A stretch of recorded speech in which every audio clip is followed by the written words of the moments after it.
Please subscribe, like and share to make me happy.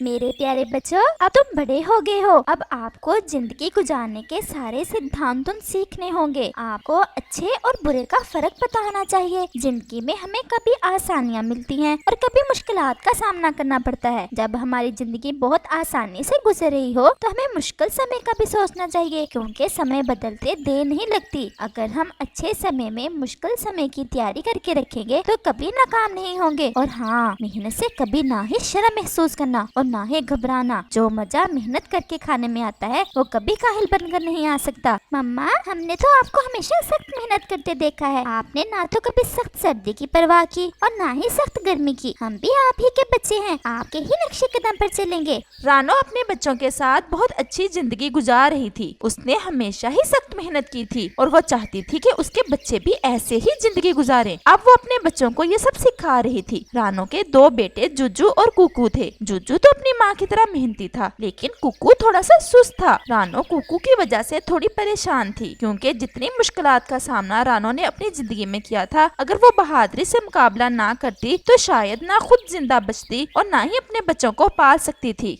Kuku बेटा, तुम सुबह इतनी देर से उठे थे। जुजू तो मेरे साथ ही उठ जाता है। अगर ऐसे ही चलता रहा तो ये तुम्हारी आदत बन जाएगी। मम्मा, कल से जल्दी उठने की कोशिश करूँगा। कोशिश नहीं, तुम्हें जल्दी उठना होगा। कल से तुम्हें अपना दाना खुद ही ढूंढ कर लाना होगा। मैं हमेशा तुम्हारे साथ नहीं रहूंगी। मम्मा प्लीज ऐसा मत कहा करें, हम आपके बगैर नहीं रह सकते। कल से आप दाना लाने नहीं जाएंगी। मैं और जुजू आपके लिए भी दाना लाया करेंगे। नहीं बेटा, जब तक सांसें हैं मैं बैठ नहीं सकती। अगर बैठ गई तो शायद मैं ज्यादा जी ना पाऊँ।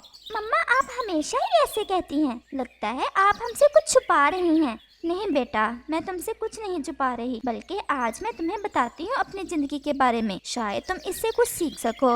हाँ मम्मा, जरूर, आप हमें बताएं। बेटा, ये उस समय की बात है जब तुम अभी पैदा ही हुए थे। हमारी जिंदगी बहुत अच्छी गुजर रही थी। तुम्हारे पापा मेहनत करके सारा दिन हमारे लिए दाना लाते और मैं तुम्हारा ख्याल रखती। हर तरफ खुशियाँ ही खुशियाँ थी। ऐसे लगता था कि हमारी जिंदगी में कभी कोई दुख नहीं आ सकता, लेकिन वो खुशियाँ शायद ज्यादा अरसे के लिए नहीं थी। एक दिन मैं तुम लोगों को सुलाकर तुम्हारे पापा का इंतजार कर रही थी। आज पता नहीं कुकू के पापा अभी तक क्यों नहीं आए। मेरा दिल भी बहुत घबरा रहा है। सब ठीक हो? मैं ऐसे सोचों में गुम बैठी थी कि कौवा आ जाता है। रानो बहन, तुम्हारे लिए एक बुरी खबर है। क्या हुआ कौवे भाई, जल्दी बताएं। मेरा दिल पहले ही बहुत घबरा रहा है। रानो चिड़िया, तुम्हें हौसले से काम लेना होगा। हम आज शाम को दाना लेकर जब आ रहे थे तो कुकू के पापा को अचानक गोली आकर लगी। जंगल में शिकारी आए हुए थे, हमें पता ही नहीं चला। ये आप क्या कह रहे हैं? ऐसा नहीं हो सकता। मैं उनके बगैर कैसे जिंदा रह पाऊंगी? कौवा रानो को तसल्ली देकर चला जाता है। वो सारी रात रानो के लिए क़यामत से कम नहीं थी, लेकिन मरने वालों के साथ मरा नहीं जाता। ऐसे ही दिन और रात गुजरते गए।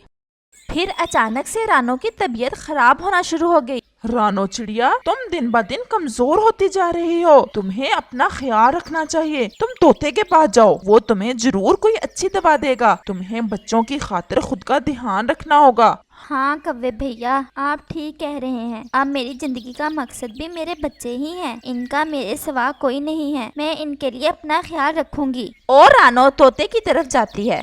रानो चिड़िया, तुम तो बहुत कमजोर लग रही हो। यहाँ तक मेरा ख्याल है अब तुम्हें ज्यादा काम नहीं करना चाहिए। जो तुम्हारी हालत है इससे तुम्हारी जान भी जा सकती है। लेकिन तोते भैया, मेरे दो छोटे बच्चे हैं जो अभी तक उड़ भी नहीं सकते। मेरे सिवा उनको कोई भी दाना ला कर देने वाला नहीं है। प्लीज आप ऐसा ना कहें। कोई तो दवा होगी आपके पास। रानो बहन, मैं तुम्हें अंधेरे में नहीं रख सकता। मेरे पास इसका कोई इलाज नहीं है। जो सच है मैंने तुम्हें बता दिया। और रानो नाराज होकर वहाँ से चली आती है। रानो का दिल तो बहुत बुझ गया था। उसकी समझ में नहीं आ रहा था कि वो क्या करे। रानो जब घर आती है तो उसके बच्चे भूख की वजह से रो रहे थे। घर में थोड़ा सा दाना पड़ा था। वो अपने बच्चों को खिलाकर उन्हें सुला देती है। आज तो मैंने इनको दाना खिला दिया, लेकिन कल क्या होगा? ऐसे ही सोचते सोचते सुबह हो जाती है।